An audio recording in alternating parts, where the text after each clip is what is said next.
Hola a todos, hoy vamos a dedicar este vídeo a los repetidores. No querría empezar a hablar directamente de los repetidores sin mostraros el repetidor que creo que es más impresionante, que es el que se introduce en el fondo de los lechos marinos y que nos lleva a internet de continente a continente. Son los repetidores de cable submarino. Antiguamente esos cables submarinos eran de cable coaxial, ahora son de fibra óptica, pero siguen siendo igual de impresionantes. En este vídeo que podéis encontrar en internet veis cómo se va desplegando el cable y cómo se van moviendo los repetidores para conseguir que el despliegue de ese cable submarino sea correcto. Repetidores hay en realidad de muchos tipos, tantos como medios físicos de transmisión existen.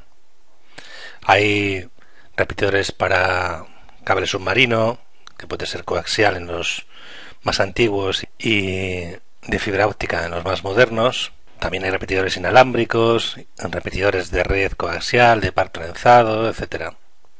No se debe confundir el repetidor con un amplificador. El amplificador amplifica la señal, como dice su nombre, y eso puede incluir también amplificar los ruidos que se producen en la señal, con efectos muy negativos para las redes. Así que el repetidor es capaz de regenerarla completamente. Es la diferencia entre la televisión, por ejemplo, analógica, que utiliza amplificadores, y la televisión digital, que utiliza repetidores.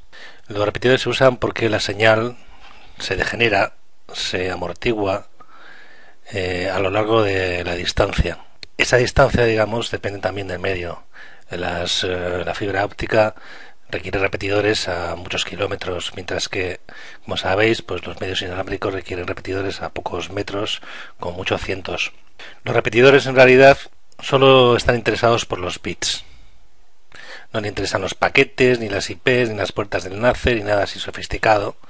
Solo le interesa saber, por ejemplo, cómo se representa un 1 para poder regenerarlo, cómo se representa un 0, cuántos microsegundos va a estar un dígito, digamos, activo, a qué frecuencia se transmite, cosas incluso más de detalle como son los conectores, cómo es el cable, la impedancia, etcétera. Eso es lo único que un repetidor conoce.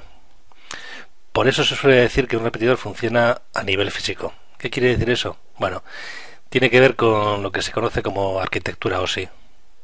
Y el nivel físico está abajo del todo en la arquitectura OSI. En ese nivel está también el hub, del cual ya hemos hablado un poquito antes.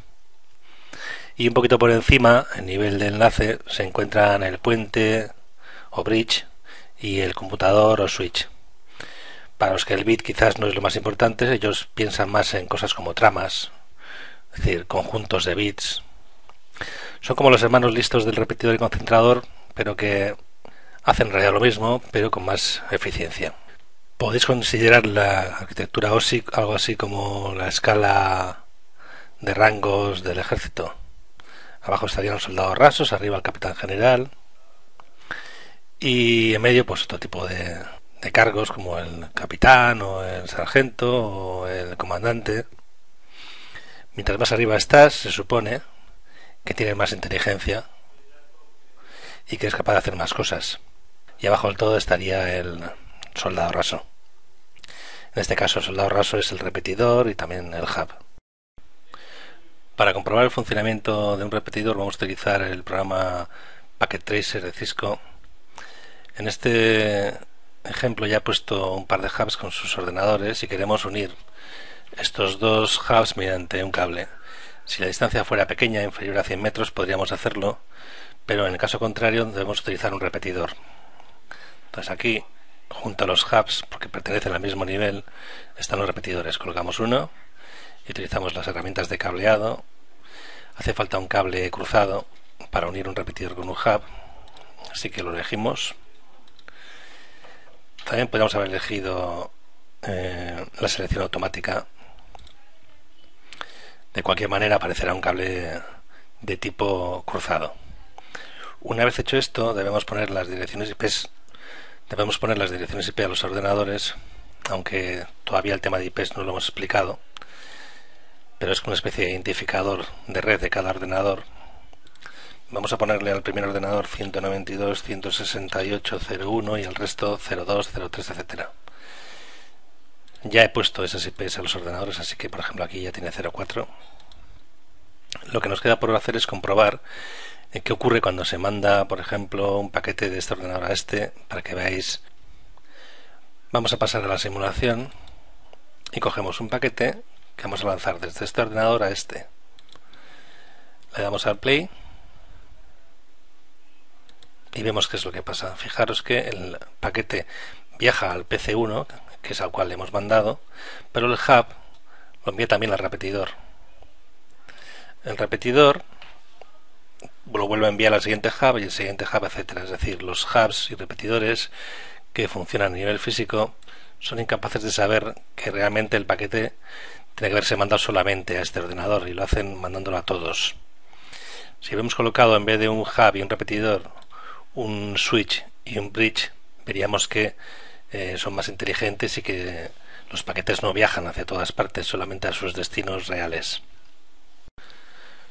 Por último, habría que decir que no podemos poner un número ilimitado de repetidores entre dos equipos, porque estos repetidores introducen un retardo en la señal que hace imposibles las comunicaciones. Hay una regla, que es la regla 543, que dice que no puede haber más de 4 repetidores entre dos equipos. Por tanto, en el ejemplo del dibujo, que hay 5 repetidores, hay que tener en cuenta que un hub se considera un repetidor multipuerto, no estaría cumpliendo la regla y posiblemente esta red no funcionase. Además, tampoco cumple la regla de 5, es decir, hay más de 5 cables, hay concretamente 6 segmentos de cable, por tanto, más motivo para que esta red no funcione. Y hasta aquí hemos llegado. Hasta la siguiente.